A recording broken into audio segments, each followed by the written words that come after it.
ئێمە ئەم هەرێمە بە هیچ کەس نازانین، نە دەڤەری زەرد بە هی پارتی دەزانین، نە دەڤەری سەوز بە هی یەکێتی دەزانین. هیچ کەسێک بۆی نییە دەڤەرێک بۆ خۆی قۆڕخکە، هیچ کەسێک بۆی نییە دەڤەرێک بۆ خۆی دابڕێ.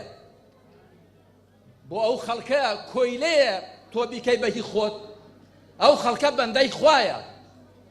هەر بۆیە من لێرەوە بە چاوی ڕێز و حورمەتەوە تەماشای خەڵکی بادینان دەکەم. دەزانم زەخت و فشاری زۆرتان لەسەرە، دەزانم زۆر جار دەترسێنرێت. یەک لە جۆرەکانی ترساندن ئەوەیە کە مارەتۆپیوتان فڕێدەدەنە بەردەم. یەکێک لەو مارەتۆپیوانە ئەوەیە کە خەڵکێکی زۆریان بان کردووە کارتی دەنگدانیان لێوەرگرتوون، ئەوە کارتەکەمان وێ نەگرتووە، ئەوە مارەتۆپیوە. لەوە مەترسێن، هیچ کەس ناتوانێت تەدەخل بکە لە دەنگداندا، هیچ کەس نازانێت دەنگ بۆ کێ دەدرێت.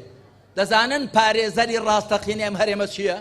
بریتێ لەوە کە لەگەڵ خوادا پەیوەندیمان قایم بێ، بیر نەکەینەوە لەوەی لەگەڵ وڵاتانی دراوسێ هەرێکی خۆی بە دەوڵەتێک هەڵبواسێ، هەرێکی قیبلەی خۆی بکاتە دەوڵەتێک یاخود وڵاتانی ڕۆژئاوا.